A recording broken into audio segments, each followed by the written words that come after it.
솔로몬은 하나님께서 미워하시는 사람들이 어떤 부류의 사람들인가 하는 것을 본문을 통해 소개하고 있습니다. 15절 말씀을 보십시오. 악인을 의롭다 하고 의인을 악하다 하는 이 두 사람은 다 여호와께 미움을 받느니라 말씀하고 있습니다. 악인을 의롭다 이렇게 말하고요, 의인을 악하다라고 말하는 것은 하나님께서 싫어하시는 일이다 말씀하고 있습니다.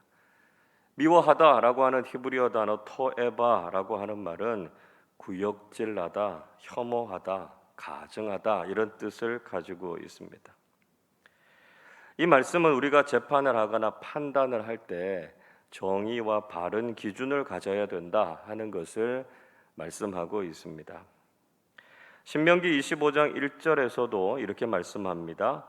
사람들 사이에 시비가 생겨 재판을 청하면 재판장은 그들을 재판하여 의인은 의롭다 하고 악인은 정죄할 것이며 이렇게 가르치고 있습니다.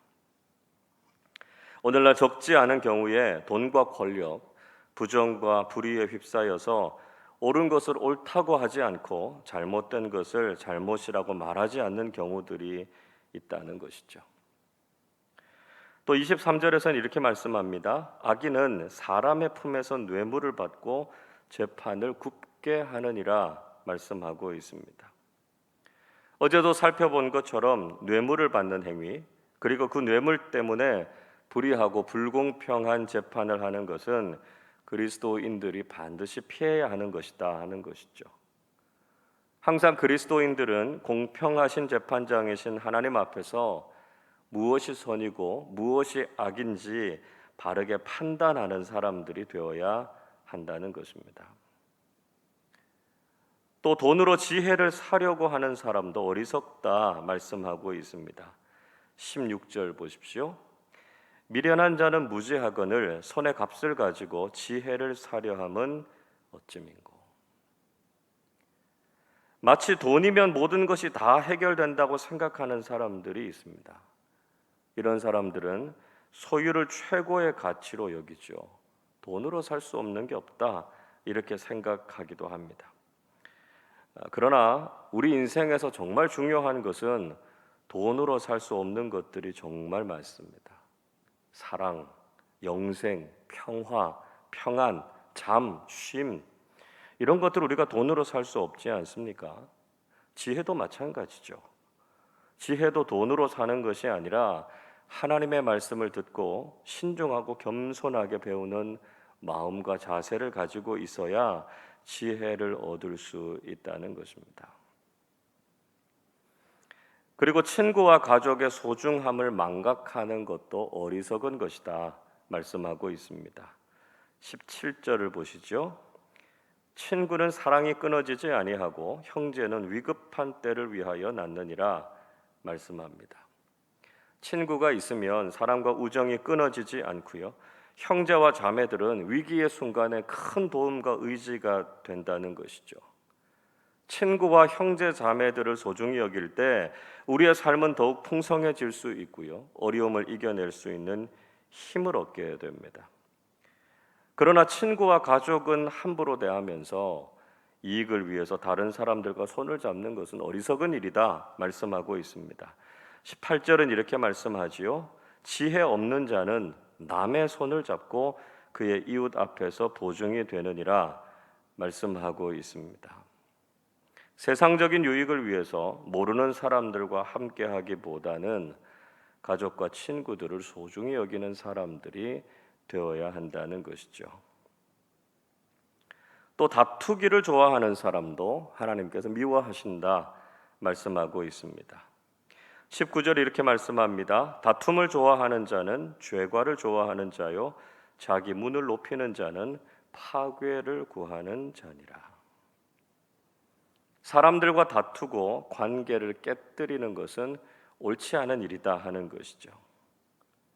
우리 주변에도 공동체 내에서 분란을 일으키고 사람들 사이에서 다툼을 일으키는 사람들이 있는데요, 우리가 이런 일들을 피해야 한다는 것이죠.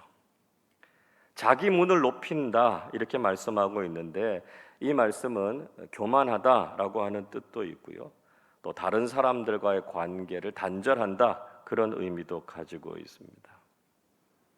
우리가 다투고 관계를 깨뜨리는 것이 아니라 관계를 회복하고 화평을 이루는 사람들이 되어야 한다는 것이죠. 또 마음과 말이 바르지 못한 사람도 하나님께서 미워하신다고 말씀합니다. 20절 보십시오. 마음이 굽은 자는 복을 얻지 못하고 혀가 패역한 자는 재앙에 빠지느니라 말씀하고 있습니다. 마음이 굽었다라고 하는 것은 심술궂다는 것이고요. 마음이 비틀어져 있다는 것입니다. 다른 사람의 말을 있는 그대로 받아들이지 않고 자기 마음대로 왜곡하거나 삐딱하게 받아들이는 사람들이죠. 이런 마음을 가지고 살아가는 사람들은 복을 받지 못한다 말씀하고 있습니다. 혀가 패역하다라고 하는 말은 말을 자꾸 뒤집는다는 겁니다. 했던 말을 번복한다는 것이죠. 말을 하고도 그것을 지키지 않고요. 말 바꾸기를 자꾸 하는 사람들 결국 재앙에 빠지게 된다는 것이죠.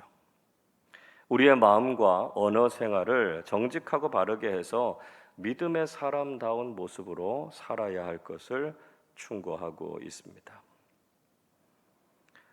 또 자녀를 지혜롭게 양육하지 못한 부모도 복을 받지 못한다 말씀하지요. 21절 보십시오. 미련한 자를 낳는 자는 근심을 당하나니 미련한 자의 아비는 낙이 없느니라 말씀하고 있습니다. 25절도요. 미련한 아들은 그 아비의 근심이 되고 그 어미의 고통이 되느니라 말씀하고 있습니다. 이 말씀들은 마치 부모는 아무 잘못도 없는데 자녀들이 어리석고 미련한 것이 부모에게 큰 짐이 된다 이렇게 말씀하는 것처럼 느껴집니다. 때로는 부모가 정말 잘 가르치고 양육하려고 최선을 다했음에도 불구하고 자녀들이 그것을 거부하고 그 길을 떠나는 경우들도 있죠.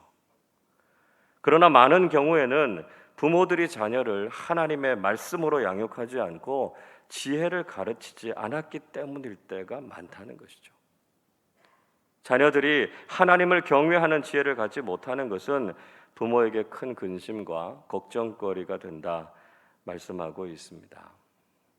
우리가 믿음의 부모로서 우리 자녀들이 그 무엇보다 지혜로운 믿음의 사람들이 되도록 양육하고 기도하는 사람들이 되실 수 있기를 바랍니다. 그리고 의인과 귀인을 핍박하는 사람들도 하나님께서 미워하신다 말씀하지요. 26절 보십시오. 의인을 벌하는 것과 귀인을 정직하다고 때리는 것은 선하지 못하니라 말씀합니다. 의인을 벌하는 것은 죄 없는 사람에게 유죄 판결을 내린다는 것입니다. 그런 사람에게 벌금을 부과한다라고 하는 것은 잘못된 행동이라는 것이죠. 귀인이라고 하는 히브리어 단어 나디브라고 하는 말은 고상한 사람, 관대한 사람, 너그러운 사람 이런 의미를 가지고 있습니다. 고매한 인격을 가지고 존경을 받는 사람을 학대하고 괴롭히는 것은 하나님께서 정말 싫어하시는 일이다라고 하는 것이죠. 우리 사회에도 정직하고 진실한 사람들, 바르고 의로운 사람들, 또 거룩함을 지키는 사람들을 공격하는 불의한 사람들이 얼마든지 있습니다. 하나님께서 이런 사람들을 미워하신다라고 하는 것을 깨닫고 이런 행동과 모습을 반드시 멀리하고 피해야 한다는 것이죠. 자, 그렇다면 하나님께서 복 주시는 삶의 모습은 어떤 모습일까요? 먼저 기쁘고 즐겁게 삶을 살아가야 한다는 것입니다.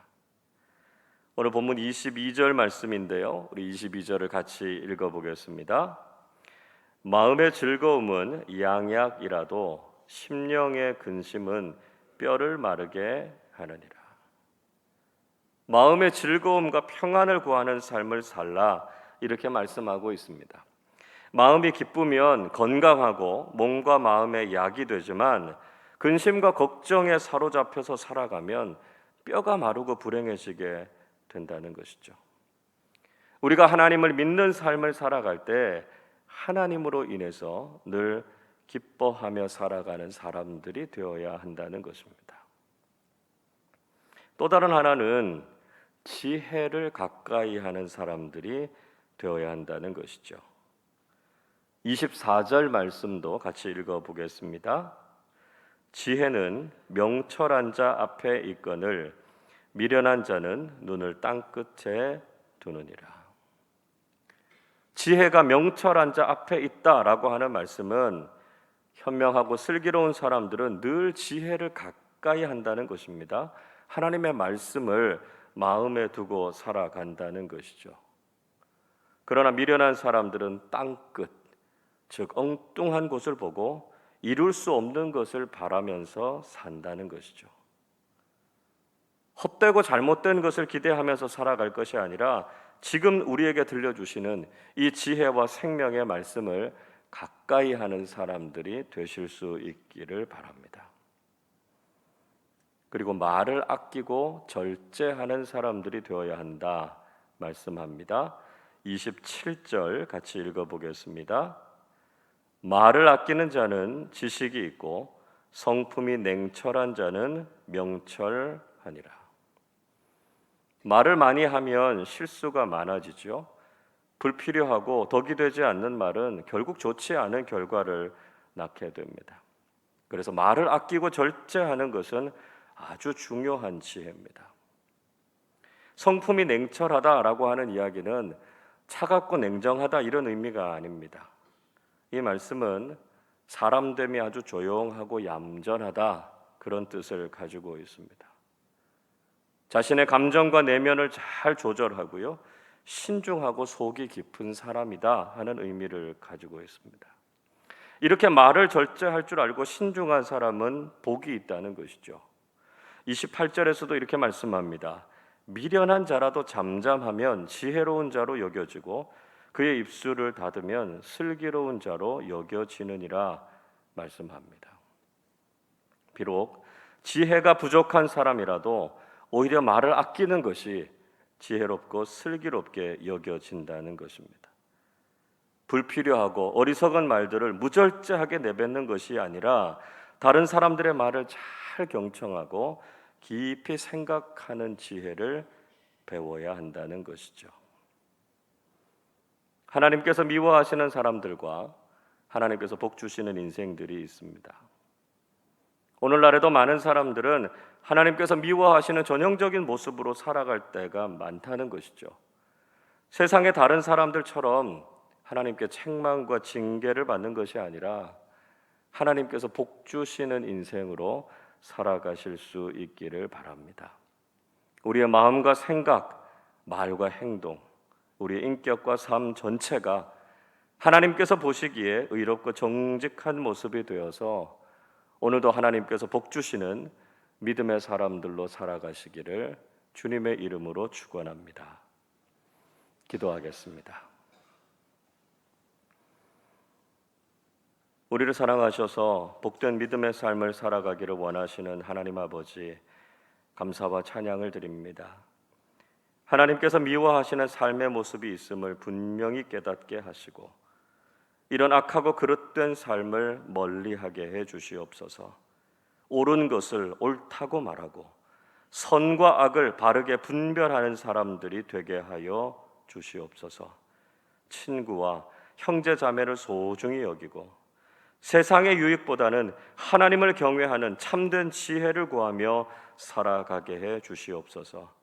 그래서 우리의 마음에는 기쁨과 평안이 넘쳐나게 하시고 신중하고 생각이 깊은 신앙인들로 살아가게 해 주시옵소서.